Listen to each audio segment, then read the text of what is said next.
Hey everybody, it's Justin Stubleski from the Camera Shop of Muskegon, and I'm here this week to go over our new photo challenge. Now, I would have done this yesterday, but we did have an interview with Tamron Lenses, so I wanted that to take precedence since we had that scheduled.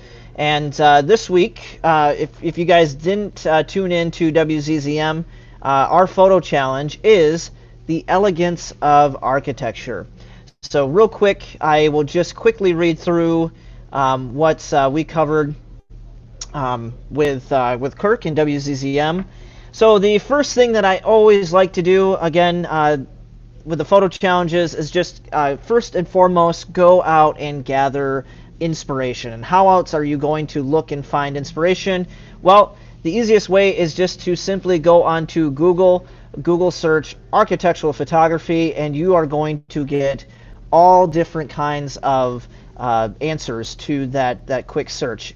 When I do architectural photography, I will quickly share this screen right here just so you guys can see what I'm looking at. So I simply Google searched architectural photography, and as you can see with that, I've got the option of interior, exterior, modern, perspective, fine art, famous, old, high resolution, night, abstract, and the list goes on and on. They've got minimalism, they've got color, commercial, building, sunset, shadow, urban, professional, just all kinds of different options to choose from. If we just, real quick click on color, I mean, that's amazing. I wasn't expecting to see some of those things. So this will just give you all kinds of inspiration to go out and create dynamic work, guys. And I've got some people tuning in. I got Sandy Bruce saying hello. Hi, Sandy. It's been fun working with you the last couple of days and seeing you this last weekend, so thanks for tuning in. If you guys have any questions while we're doing this, don't be shy. I'm doing this for you guys as a resource, so we'll continue on here. So again, that's just some of the examples that you guys can get just from going and looking on Google. I'm going to quick look at the minimalism of what we've got here, the minimalist view of things. And yeah, I mean, this is like taking buildings and breaking them down to their simplest form, just shapes, color. It looks like surrealism, which is just really cool art form. So art from like artwork from the 60s or 70s. So check that out, guys. Again, I'm just Google searching architectural photography, and you've got all kinds of choices to gather inspiration from. I encourage you to look through all this. Your brain will go wild. Again, what I like to do is I like to look at what other people are creating out there. The best form of flattery is emulation.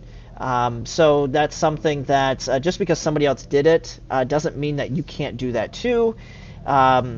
It's really hard at this point to be avant-garde with photography, to do something that has never been done before, but I encourage you to look at what you've got in front of you and try to present us a new view, present your viewer a new view of how to see the world. So go out there and be creative, and that's what this is all about. So what I'm going to do from here is I'm going to stop sharing this screen, and I'm going to share some of my examples.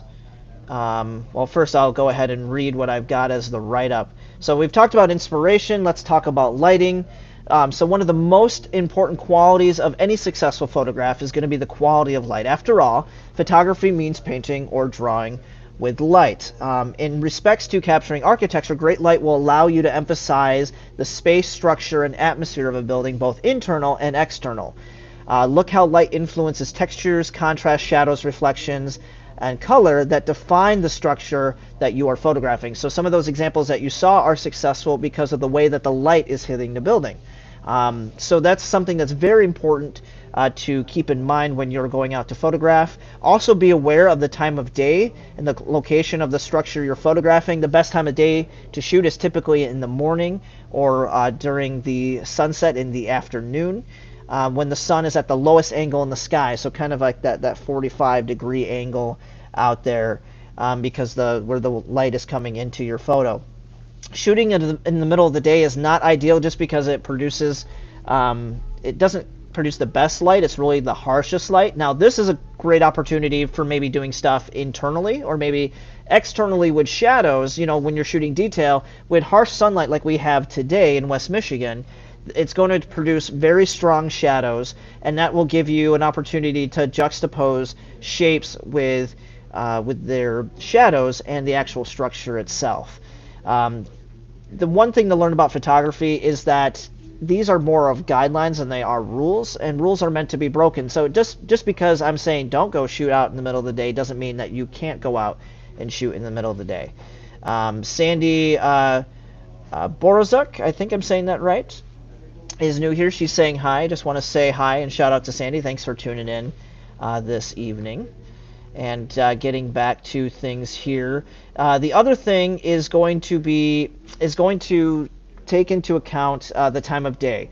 So you also want to remember that the Earth is rotating right around the sun, and we want to bear in mind, like if we go and shoot a structure, like maybe I go shoot Sears Tower in downtown Chicago, I need to be aware of the direction of the light. Which way am I facing the building? Am I facing north, south, east, or west? Because the light is going to hit the building in different ways as we go throughout the day. So be mindful of the time of day when you go out, because if you go out in the afternoon or the evening, the sun is going to be coming from the west, and it might be best to have your back to the west and looking east, so you're capturing the light on the building, not being in the shadow of the building. So those are some things to consider with lights. The third thing is going to be angles and perspectives. Perspective is key in creating interesting photographs. So shooting from your eye level, like we normally do, and can create some great images, but try something that the viewer hasn't seen before. Try something new. Try shooting from a higher point of view. Most of us are stuck in the ground, so shooting a building from a higher point of view will minimize the distortion. You guys have seen it. I will show you examples where the building looks like it's going up like this. That's called the keystone effect. That's the visual distortion that we see when we look up at a building from the ground looking up. So the idea is to correct in architecture photography, if you want it to be perspectively correct, which I will show you how to do with a Photoshop example. There's a way of kind of editing that out, but you really have to have certain cameras or certain lenses to shoot perspectively correct. Those lenses are going to be called tilt shift lenses.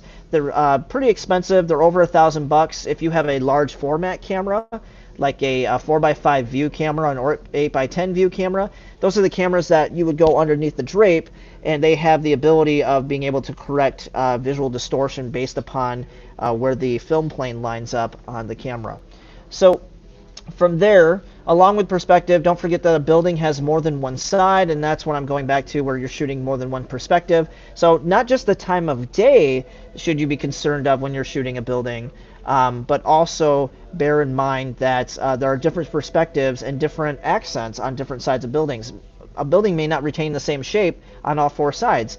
If you guys look at a lot of art museums, they all have very unique designs and architecture to really, again, the architects are designing the buildings to be fun and to serve a purpose. So there's a lot of time, there's a lot of love and understanding that goes into that, and things are done on purpose. So make sure that you're looking at those features and things with architectural buildings. So for angles and perspective. So the next thing is line, shapes, and detail. So architects, again, are artists in their own right. They know the importance of line, shape, just as any other artist, designer, or photographer. Keep your eyes peeled for horizontal, vertical, diagonal, and curved lines when you're looking through your viewfinder. Lines can lead your viewer into and through your image, create and imply movement, and influence your viewer's emotions. Remember the saying, the devil's in the details. If you come across any implied shapes or structural details, focus on them and play with them in your composition while filling the frame of your viewfinder. Shoot indoors. Architects take great pleasure in designing both their exterior and interior of their buildings. So much of what you'll find interesting on the exterior of the building, you'll sure to be find interesting on the interior, because again, there's a lot of intent that goes into designing these buildings. So don't be afraid to explore the inside just as much as the outside, because there are a lot of architectural things, a lot of fun things that go into that space. Look for converging lines. Converging lines is technically known as the keystone effect. That's what I talked about earlier. The visual distortion of more than two lines getting closer and closer together as they go into one vanishing point in the horizon. This typically occurs when you look up at a building. This can be corrected by shooting from a higher vantage point, so going up higher and shooting at a building. And you can also accomplish that with the tilt shift lens, as I had mentioned earlier. You can do some things with Snapseed in your mobile device. Snapseed is probably one of the best apps to prospectively correct your mobile phone images. You can use Photoshop or Lightroom Express on your phone. That's another one. And there's probably other apps out there as well. So some suggested equipment that I encourage you guys to utilize when shooting: a wide-angle lens to capture the full breadth of a structure or environment. Shoot on a tripod for stability and for sharpness. It'll also help to control distortion because of how high you can be, where you can set your tripod. Excuse me one second while I get a drink of water here. Get a dry throat from talking too much here.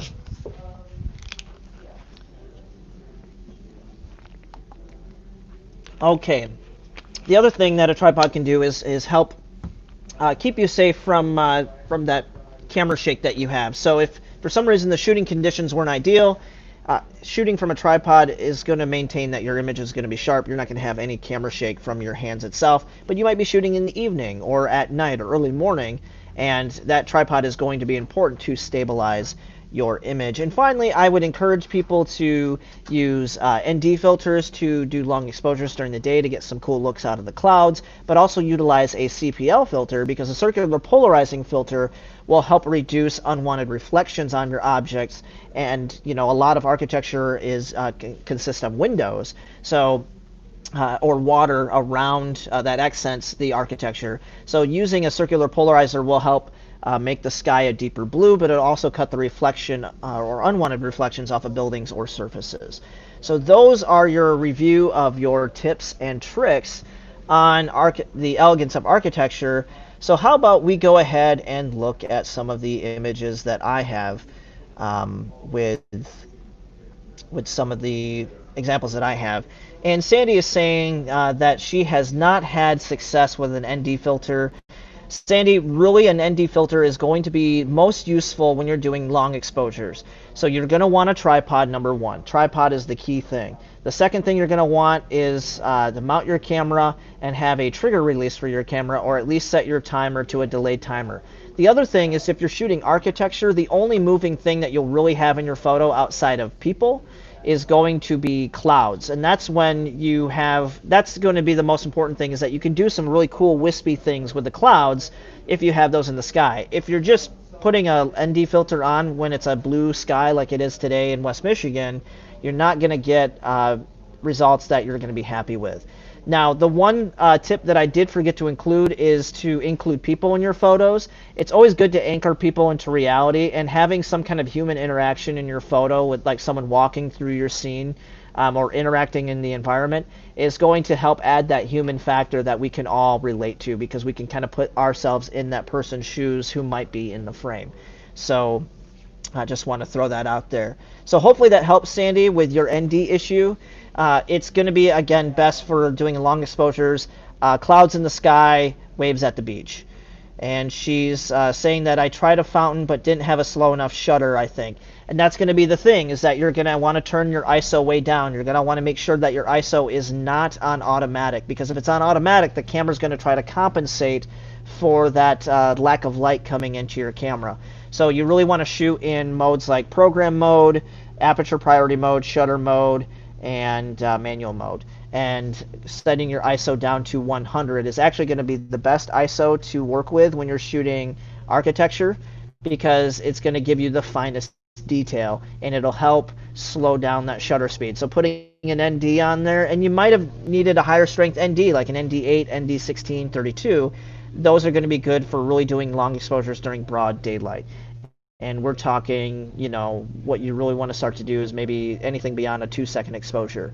So if I had the right ND filter, and I'll go back to a scene that I have, you'll be able to you'll be able to kind of see, that if I had the right ND, I can make it look like nobody is in the scene whatsoever. Sandy's also informing me that she's using a variable ND filter, and this is going to affect things very substantially, because a variable ND is going to be different than a standard ND. A standard ND is just one solid piece of glass that has that dark, that's that dark piece of glass. A variable ND, you can control the intensity of it, but I have found that variable NDs are not as accurate as solid pieces of ND filters, because you can get this X in your images, and that X can be distracting because you're trying to max it out. And when you have two polarizing pieces of glass on top of each other, they just don't work well. So in the end, all filters are not created equally, and you might be a good candidate for solid neutral density filters rather than variable neutral density filters. So consider that, and if you need any more examples, come into the store and see me, and I can help explain that further. And she says exactly. So don't hesitate with that. You guys, all this right now is for you, so if you have any questions, throw them out there. But I'm going to jump into the second part, which is looking at some of the examples that I provided, and we'll start with downtown Chicago. And Sandy, no problem. You're welcome for the tips. It's my pleasure. So this is downtown Chicago. This is one of the busiest intersections of the L train. And as you can see, what I'm trying to do is keeping things perspectively correct. So we're up high enough in a building. We're in a parking garage.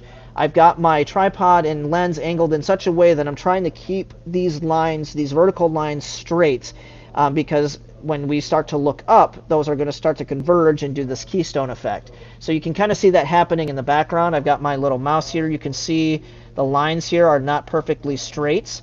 That's something that I can continue to fix in post-production. I might even show you guys how to do that here with this.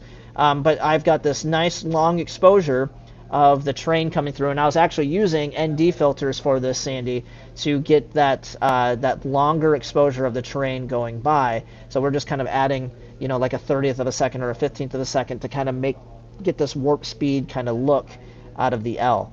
And again, trying to look for these vertical lines going up and down of the structure to kind of keep them as perspectively correct as possible.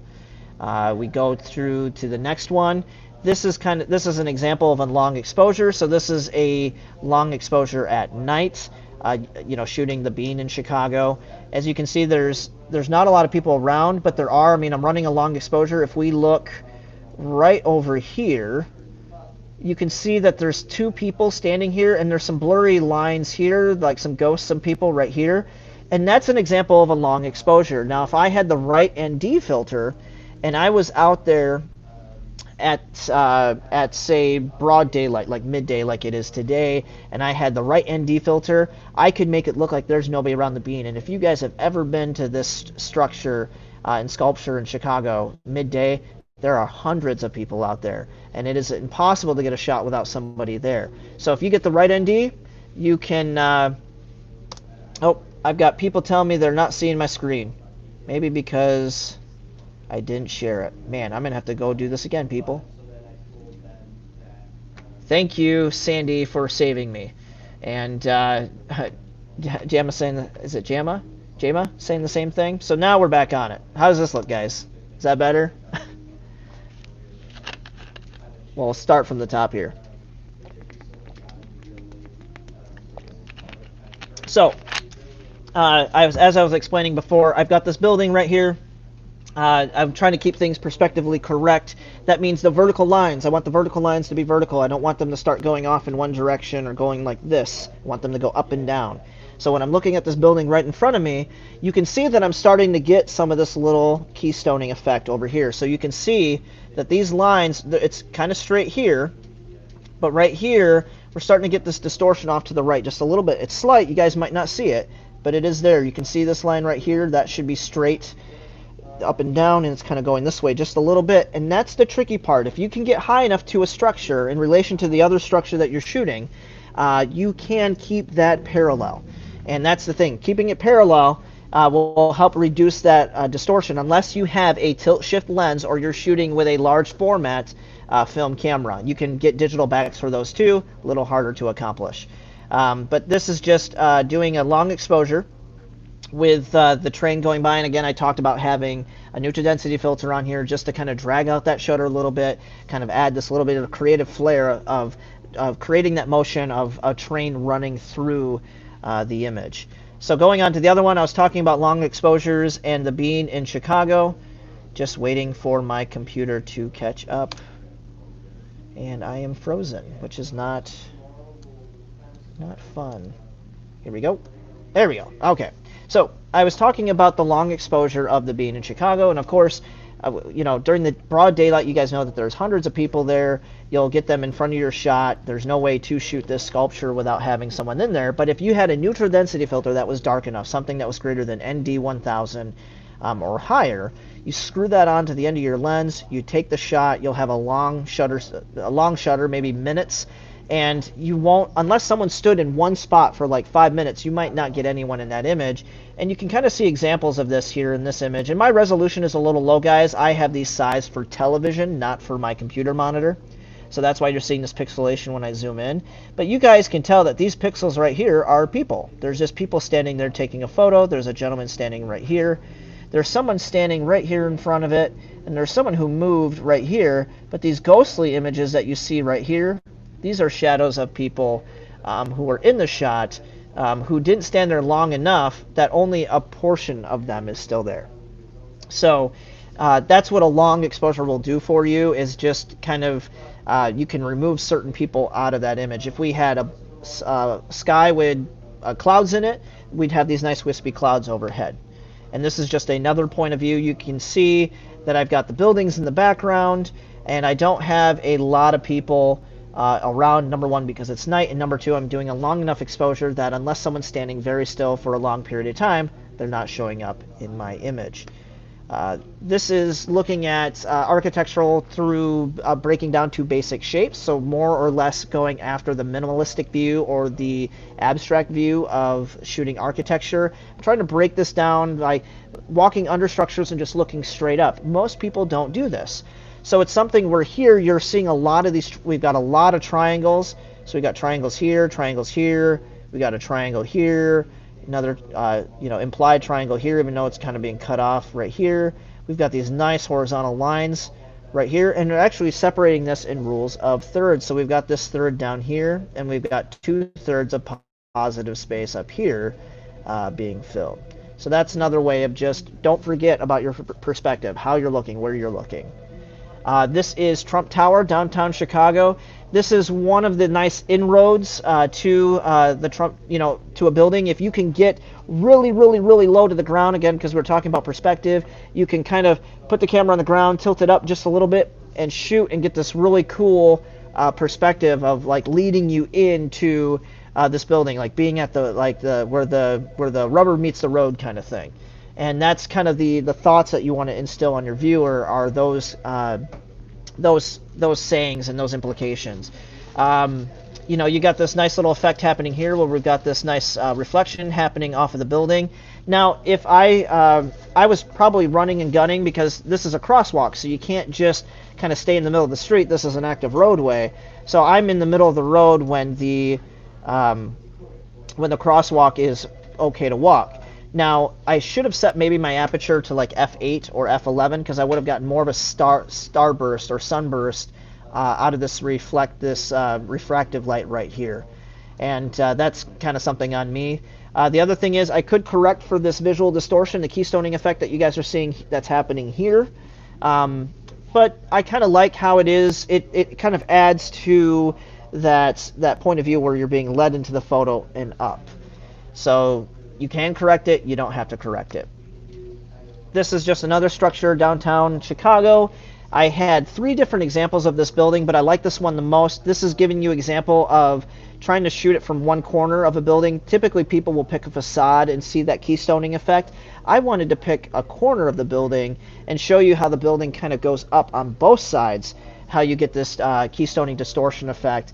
And I didn't include a lot of the street. I probably didn't have a wide enough angle lens to see more of the structure that I wanted to, or more of the street surface, but I'm getting enough that I'm trying to kind of balance it out on both sides here. Really like a lot of the windows. Again, I wish there were clouds in the sky. There were not. I'm in the shadow of the building because the sun is on the back side, as you guys can see. But there's enough light bouncing off of the windows around me that I'm getting this nice fill light onto the shadowed side of this building. One of my favorite shots is the Chicago Theater, downtown Chicago. This is doing a long exposure at night, really playing on the buses going by and get those nice kind of warp speed streaks. But what I'm trying to do when I shoot this, I was getting keystoning, but I'm trying to keep those horizontal lines. Again, these lines that are running up and down. I'm trying to keep this line vertical, this line vertical, and these lines here that we know to be vertical lines, I'm trying to keep those vertical. Even the skyscraper in the background here, the edge of the skyscraper, this building here, I'm trying to maintain the vertical correctness of those lines, because that means that if I'm looking at those structures, those are perspectively correct. Even though I've got these angles and vanishing points going this way, I'm keeping things correct going up and down. Sandy says that she loves this shot. Thank you, Sandy. I appreciate it. The other Sandy, the new Sandy, really loves the clock detail. I can't argue with you on that. That's what's cool about some of those older buildings. And those are the things to look for when you're shooting, is to zoom in on those. And again, I'm using lower resolution images for what we used on television, so I don't have the same detail that we had earlier. So bear that in mind. We'll go back. This is an older image that I took when way back in Minneapolis. So here's a good example, guys. Actually, what I'm going to do is I'm going to pull a different folder in here for you guys, because I want to show you the high-res images. It's only fair, right? Because I have some more examples. I'm going to go back to the Pillsbury factory building. And do I have it in here somewhere? Pillsbury factory. There we go. So this is going to be closer to a high resolution file. Between my Chicago shot, you can see that we've got those nice ups and downs, right? Those nice vertical lines. But you can see from this shot, from my point of view, we've got a lot of this keystoning effect that's happening in the image. And this is because it's something that I didn't correct. So when I shot this image, I had not yet learned about trying to make buildings perspectively correct. In fact, one of my teacher's assistants, one of the TAs in my classes, actually his emphasis in photography was architectural photography. And he came by my computer one day and he saw what I was doing in Photoshop, and he said, "Are you sure that's what you want to end with?" He says, "That's not right." And I said, "Well, what's not right? I mean, it's kind of how I want it to be." And he says, "Well, you should always make an effort to try to perspectively correct your buildings, because even though the keystoning effect is what is happening optically with your camera, you want to try to correct those lines." So because of that interaction, I have always tried to make it a concerted effort to keep things perspectively correct. So I'm going to quickly go through some of the ones we may not have touched on real quick. So I've got, this is actually from my cell phone compared to the other one, so you can kind of see the keystoning effect that's occurring with the sign. It's going like this, and with the other one I had it going vertical. It's okay to play with silhouettes. So if the sun is setting and you want to get the shape of a building, that's okay to do too. I actually this is just kind of a chance shot in Chicago. I zoomed all the way out into some buildings across the way when we were down at the Planetarium Pier, and I got this nice silhouetted backlit building and some of the skyline details. Now again, I wish there were some clouds that would add some more detail and some more interest, but no skin off your back, right? This is more downtown shooting at night, really messing around with long exposure. So we're really, this could kind of play into street photography as well, but we're actually looking, the emphasis is the L train system, so you can kind of see that we're getting a lot of the keystoning. I could correct this too. If I do correct it, it's going to cause some distortion, and I'm going to lose some of my image. And again, I'll show you guys an example when we go through that. And I just want to show you just how much detail I have in this image. This was shot with an A7R2. You can see that I've got a lot of detail in this image. I'm zooming into the rivets right here on the power lines of these structures. So I'm zooming way into that right there, and there's a lot of detail. I can even read this guy's license plate right here and know that he's from Niles, Michigan, and he's visiting Niles, Illinois, golf mill, Niles Golf Mill, and he's from Illinois. But I've got his license plate. I can read this guy's license plate down here. It's 5352706. That's going to be another Illinois license plate. So that's the nice thing about high resolution cameras, is there's a lot of detail. Just another shot. This one was kind of boring, you know, because I had to pick and choose what photos to put onto television. Not as interesting. Really nice shadows, kind of here, really nice defining shape. The keystone effect is happening. But again, because of this blue negative space, not a huge fan. This one is one of an alleyway. I actually do like this one because it's just, again, we talked about the human element. We've got this human element here, and maybe this isn't the prettier side of architecture, but it is definitely telling a story of the city. We've got this alleyway going all the way down. We've got a car parked here, some garbage cans, another car parked down in the back. But what I like is that there's the semi and there's people back there, and it's just part of the human environment, and it's just kind of these layers going back into the sliver of this alleyway, going back into the structures back here. So kind of a point of interest. I pulled this one out. I showed you guys that clock tower building. This is the opposing side, so the opposing corner of right to the back of the clock tower, the Church of Christ downtown. I've got this nice curved line. I'm not really a fan of this photo. This is something that I would be very critical of, even of myself as a photographer. It's okay to shoot, but it's you got to really be picky of what you're going to present to your viewer. I don't like the shadow here. The shadow doesn't do anything. It's a hot spot. It's distracting. I'm in the shadow of another building, so I got this nice huge shadow on the Church of Christ curvature here. I've got this building is nicely lit and in sun. We got Trump Tower on the left. We got some other buildings on the right, but the street sign is coming in. It's not really adding any interest. There's just things of minimal interest. There's not enough good stuff. Now, if I were to zoom in and maybe do a play on the shape, and I kind of brought it to the corner and I cropped the image like this, then there's kind of more interest, because I'm breaking this structure up into this interesting shape where I've got this negative blue space, and then I've got this this positive space that's very minimalistic, but it's all focused on shape and lines, and everything's kind of this blue monochromatic tone with these little hint of yellow accents, which is kind of nice. So that would be one way of kind of making this interesting if I wanted to utilize it. This was another one where you can have fun with the shapes and designs of architecture. These are two apartment buildings or condos, and they have like the parking structures underneath. And if you zoom in, you know, you can see that each one of those little alcoves is an apartment or condo, and you've got the parking structures below. It didn't really work out the way I wanted to. It would probably be more successful as a black and white photograph, because there's not a lot of contrast. This is in the shadow of the sun. The sun is behind these buildings. So when you have a lack of contrast, things get muddy, you know, and when you have muddy photographs, there's not this difference between light and dark, or a significant difference between light and dark.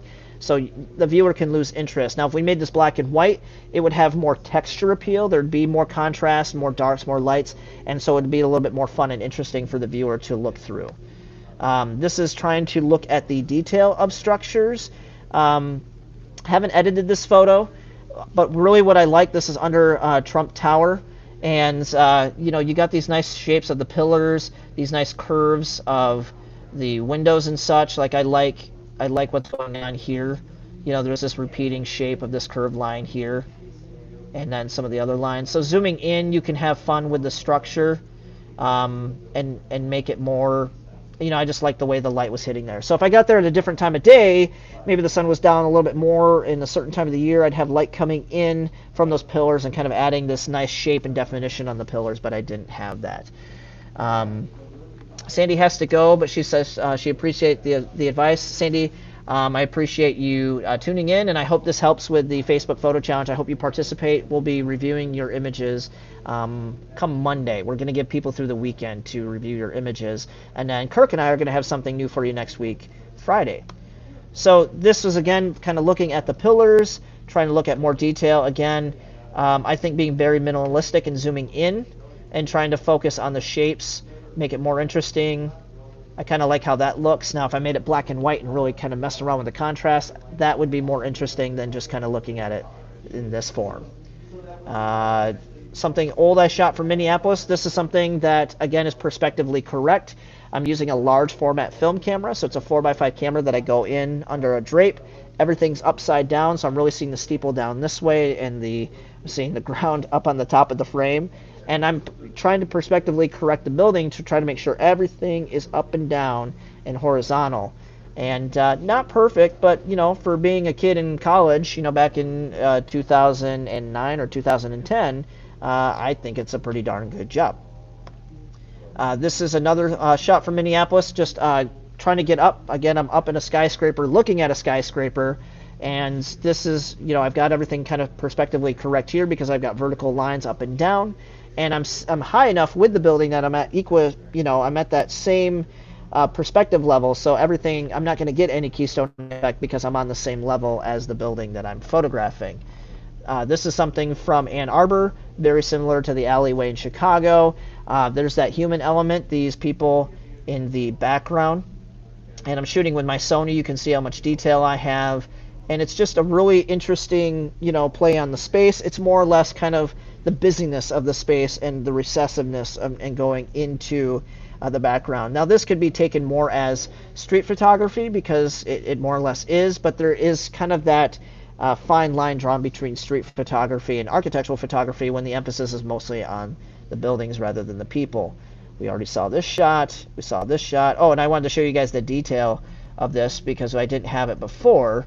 So I can zoom in on the buildings inside the bean. I can go in on these people and see that they're using their cell phones. I can read the Chicago Public Library and the building in the background. So that's the fun thing about high resolution camera systems, is that you can read Millennium Park and such things like that. Again, I had a really small aperture. That's why I'm getting that sunburst right here. So that's something that you can creatively do at night or during the day to get really awesome starbursts from the sun, from your camera. And again, another one from Minneapolis, keeping things perspectively correct using a large format camera. This is a building at the University of Minnesota, what they call the U of M, surprisingly. And it's just, I really like the shapes, and like zooming in, I could just really focus on one portion of the facade of the building and get these really cool lines and shapes from that and really not make it look like a building at all. And that's kind of the idea, is to play around with your images and get creative. Zoom in, zoom out. Look what you can see. This is one of my favorite shots. This is the Bungee building. I photographed this. This is one of my first large format shots in Minneapolis, and I just got this nice natural gradient in the sky.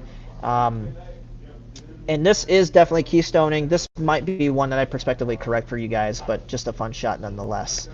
Another shot from the Minneapolis skyline, and again, keeping things perspectively correct. Same thing here. This is more or less doing kind of the urban decay architecture. So again, looking for lines that are up and down so that you can, you're trying to keep things perspectively correct in that respect. And, really, these, we're starting to do this, but I've got to keep all these vertical lines vertical. So I've got these three kind of chutes right here on the right that I know we're distorting. And these are all grain silos, so they kind of get weird with the curvature of things. This is the same area, just more to the right. This is another building. Again, keeping things perspectively correct. I'm trying to keep all the lines horizontal, all the lines vertical, so it flattens out that space, keeps it very square. And this is more or less just focusing on the facade. I'm really looking at layers in the photograph. I've got kind of the ground here, pavement, sidewalk, grass, and I just think it's really interesting. It's kind of like, it reminds me of those like the sand sculptures you make at an art fair, where you have just the different layers of colored sand. This is another one with a large format camera in downtown on the Dinkytown side of Minneapolis, and just on the other side of the Arch Bridge over there. And you can kind of see, I shot this with a large format camera. You can see the blur up here in the top left, but I'm trying to keep things perspectively correct. But I was trying to give it like this old feel, and that lack of getting my lens board correct that's why you get this little blur up here, why things don't appear sharp and they're sharp here, because I didn't have it completely parallel to the shot that I took. This is an interior shot, trying to emphasize like what you can do with shadows and the light of a building. I really love the light fixtures and the light coming in from these windows, and just kind of the interesting shapes and colors that we were getting from that. So that's something that's really important to look for. This was Art Prize, again trying to flatten out space, make things more abstract. So you can see I just have these basic shapes, squares, rectangles. I got a lot of knit and gritty texture, horizontal and vertical. I really tried to emphasize the colors, pop the red, pop the yellows. And if we look at the detail, I zoom in 200%, you can see I've got a lot of detail here. I mean, we can just feel the grittiness of this wood, and I could really zoom into this portion of the photo and call that and crop this just like it's as its own. But I really like the entire space. This was the inside of that building. It's just, you know, kind of playing on the painted slat walls. This is playing with shadows in architecture, just really those geometric shapes. There's that exit point down in the back, and just these nice triangular lines and diagonal lines, creating that motion from foreground to background. The State Theater in Traverse City, just trying, you know, I've got some keystoning, but I just thought this was a nice shot of the facade. Excuse me.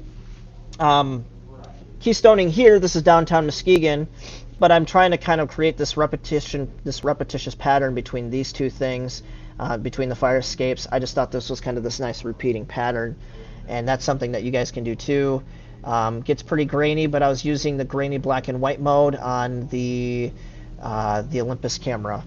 It was one of the art filter modes. This is something I took with my cell phone, just looking straight up. This is behind Trump Tower. Really cool spot. There's a lot of the buildings are all kind of going to this vanishing point straight up in the middle somewhere. And if you guys go, there are planes that fly through that area all the time. So it's nice to kind of get that human element of a plane moving right through this space here. So a lot of fun. Now I'm in the shadow of these buildings. It's an overcast day, like a mostly cloudy day. So there's patches of blue. So there's not a lot of bright light highlighting the shadowed areas of these buildings. If I went in early morning, it would probably light up a little bit more and bounce around a little bit more. This is just playing on the shadows of an inside of a building, so it doesn't necessarily have to be architectural features. It can be what those features end up creating vis-a-vis shadows. This is just kind of looking at the flattened space of two windows. Downtown Muskegon, just looking at the religious artifacts and you know, kind of older school architecture. The other thing I would look at, guys, is going back into art history. Some of my favorite stuff is like 16th century architecture. The reliefs and the filigree that they have on buildings is just absolutely amazing. This is more reminiscent, I think, of 13th and 14th century, where it's more rigid and blocky, you know, more shape. They don't have the nice refined filigree and like really accented carvings on buildings. This is just the Duluth Bridge, so it can be structures outside of buildings. It can be bridges. It can also be, you know, narrowing down the facade of a building. Looking at the details, this is the Frohenthal downtown Muskegon. And then I've got the atrium at Green Bay. This is one that I could easily perspectively correct for you guys. Another shot here. I really like this one because I've got clouds in and around the building, but I also have clouds in the reflection of the building. So it's kind of cool. It's kind of creating like this window into reality. It's kind of like Alice through the looking glass, and that's something to have fun with when you have clouds in the sky. Looking at the structure of the L, going down into very little traffic in the background. We can kind of get back into the knit and gritty, kind of zoom out. That's just looking at that vanishing point is way back in the center of the photo, and that's always kind of fun to do. You don't get that opportunity all too much. This is just another shot from that perspective I showed you from the parking garage earlier with another train. Same thing, just kind of looking more down the L and looking at more details of a building. So look up. This ends up being like a catwalk because there's glass window right here. This is like a walkway or something, or looking up through grating because those are lights or something's going on. Another shot of the backside of Trump Tower. And this is one that I kind of told you guys, like the planes fly by, so it's a good spot to be, is that they kind of fly right through here. So really what I'm trying to do is draw a parallel between balance between a plane and this big building. So this is what they call dynamic balance, when you have something very small almost having the same visual weight as something big. And this is a good example of dynamic balance. These are some of my last ones, just looking at the keystoning effect of this building here, really emphasizing it by shooting vertical and then going back to the beginning. So real quick, I'll find one quick example to go over with you guys just to kind of straighten, and I'll let you guys get to your evening so that you guys can start getting out and having some fun and being creative yourself. I think what I'm going to do is I will mess around with this structure here of the State Theater, because that'll be the easiest one to work with. And then I'm going to have to share my Photoshop screen as well. So let's get back out of this. Hope you guys are enjoying this so far. I know I try not to take too long, but want to make sure that you guys get a good example of some things and just some good tips. So stop screen. We're going to share screen, application window, Photoshop. So in Photoshop, one of the first things I'm going to do, I always create a copy of my background layer. You can do that by just clicking the layer and dragging it down onto the plus button. The other way that you can do that is hit Control J or Command J on an Apple. The other thing I'm going to do is I got my rulers set up so I can Control R. I can turn my rulers on and off. I want my rulers because I'm going to need vertical lines. So this is going to help me right away to set precedent. So I'm going to drag this right over here. I'm going to drag that because see, there's this vertical line right here. I'm going to anchor this point right here because I want this line right here to line up with this line. I'm going to find another vertical. I'm going to put that right there. I'm going to look at these lines right here in the background because these are good anchor points. And they're going to have to go the opposite direction over here. So I'm going to put that point there and that point here. Now there's some different ways I can do this. I'm going to zoom out just a little bit so we can see more of what we're working with in our space, because when we start to transform the image, it's going to affect the way we look at that. So one thing that you can do right away is we could go to image and we could go to filter. There's going to be lens correction. That's one way to do this. You'll be able to set up a grid. You could tell the camera what you can show the grid right here and use these lines to correct your image. I don't use this way. I use this way, and again, I'm using a background layer, so I'm not affecting the original photo whatsoever. So I'm going to close that out. And you can go to image and you can go to edit and you go to transform, and you can start with perspective. And perspective, we can start to mess around with, what we would typically do. You would just kind of shift the top of the image right here and try to get these lines vertical. So we're kind of seeing this vertical here, this vertical here. Did we get this to be vertical? It's starting to go past the point down here a little bit. How do we do with these lines over here? If we drag these over, that's perspectively correct. That's looking pretty good. This line's looking like it's a vertical here. How did we do with this one? That one's looking pretty good. That one's looking pretty good. We go here. That one's looking good. And then the only one is this kind of this extreme edge outlier. It's looking pretty decent. So I could easily just hit OK. And I still have my rulers here, and I'm going to show my layers. So I'm going to show you guys the difference of this real quick way of kind of dragging the perspective, that I went from this keystone effect here to flattening this out here. See the difference? And that might have been too much. Like the sign kind of changes its feel. See how it kind of gets short and stubby? So the other thing I can do, I can hit Control T, and that allows me to freely transform. So I could actually decrease the image and kind of change how that looks to get the right feel out of it. I'm actually going to go to skew. Do I want to skew? No, skew is going to be left to right. I'm going to go to distort. Distort is going to allow me to kind of stretch this up and down a little bit. So it got stubby, so I can kind of stretch it up just a little bit. and maybe just stretch it out just a tad, and that feels a little bit better. You guys can kind of see just how I've changed that just by affecting using the Control T, which is the transform. I've got perspective, distort, skew, rotate, scale, and if I do skew is more or less like I can shift it back and forth funny here. Control Z gets me undone. I can shift it weird here, so I can make that angle more extreme.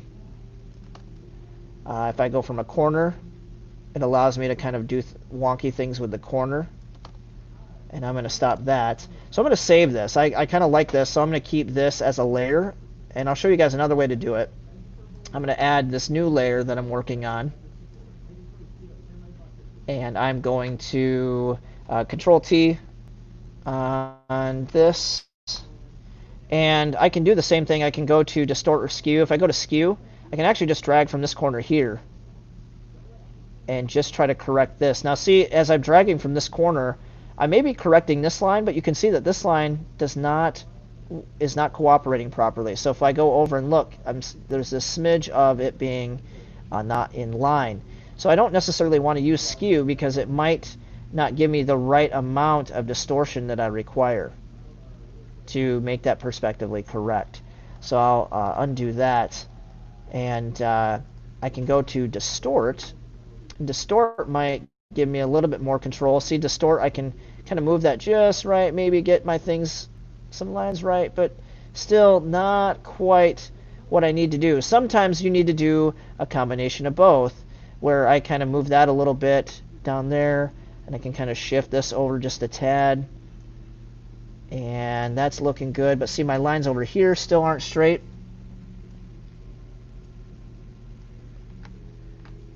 And kind of change this. See, I'm tilting this down, so like because I'm changing it and distorting it, I'm skewing what we're seeing, and I have to kind of mess with different corners. It's like pinching and pulling, like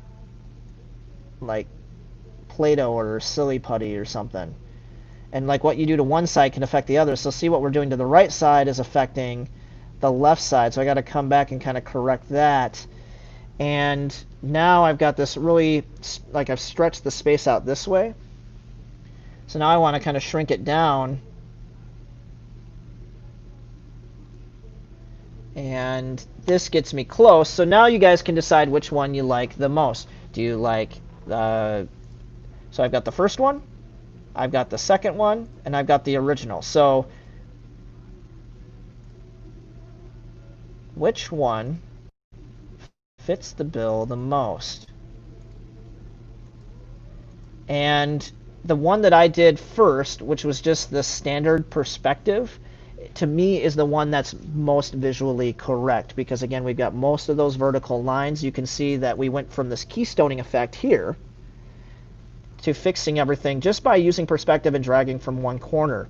And it helps, you know, it just helps make things mentally right in the mind. So with that, guys, that brings me up to my hour of time. I really wanted it to be a half hour, 45 minutes. For those of you guys who watched this long, I really appreciate you tuning in. I hope this helps with your process in photographing and editing. We'd love to see your photos. You can send those to justin@camerashopmuskegon.com. You can send those to our Facebook page as a message. And we're going to go over those next week, Monday or Tuesday. We'll kind of figure out a date and let you guys know, because we're going to have another thing coming up. I'm recording with Kirk Montgomery tomorrow to have our photo challenge ready for Friday. So we're going to go over that this weekend coming here. So appreciate you guys tuning in tonight. I hope this is helpful. If you guys have any questions for me, don't be shy. We're open 10 a.m. to 4 p.m. Monday through Friday, and 10 a.m. to 2 p.m. on Saturday. So we hope you guys will come see us and come visit us. We're open for business and happy to serve you. So have fun with the photo challenge. Any questions, don't be shy. Take care and have a wonderful night, guys. And as always, stay safe and never stop being creative. Enjoy.